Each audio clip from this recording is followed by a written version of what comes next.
La magie de la curiosité. Aujourd'hui, j'aimerais te parler de curiosité et pourquoi la curiosité, c'est ultra important. En effet, être curieux, ça ouvre vraiment les portes. Et c'est pour cela que c'est vraiment important. C'est parce que au plus tu es curieux, au plus tu auras de nouvelles portes qui vont s'ouvrir à toi.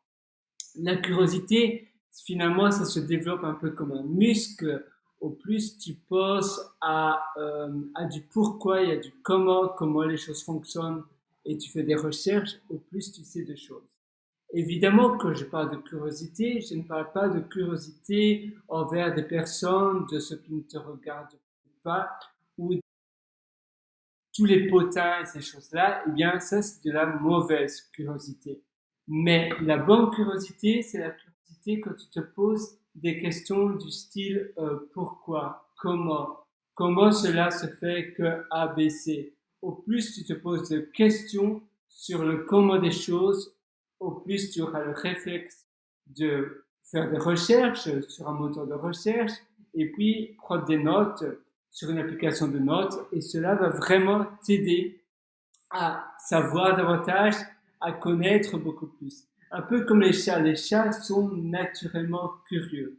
Et toi, tu devrais finalement, comme enfant, c'est vrai on est curieux par nature, on pose plein de questions à nos parents, et puis après qu'on grandit, eh bien, voilà, c'est comme ça, c'est l'éducation, on n'ose plus poser des questions parce qu'on pense que le fait de poser des questions, c'est ne pas savoir. Mais en réalité, on ne sait pas. Et finalement, c'est être intelligent de poser des questions.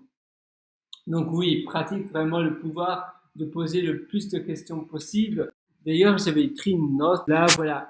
Demandez-vous pourquoi. Cultivez l'habitude de vous demander pourquoi. Pour tout ce que vous lisez et voyez. Cherchez la réponse. Tu dois toujours chercher la réponse de tout ce que tu lis et de ce que tu vois, de ce que tu entends. Saviez-vous que les enfants de 2 à 5 ans, donc savais-tu que les enfants de 2 à 5 ans posent en moyenne 40 000 questions par jour? C'est énorme, non? À l'âge de 4 ans, ils se posent jusqu'à 300 questions par jour. Et évidemment, malheureusement, à cause de l'éducation et de l'enseignement, cela met fin à cette habitude, ce qui ralentit malheureusement l'évolution, notre évolution.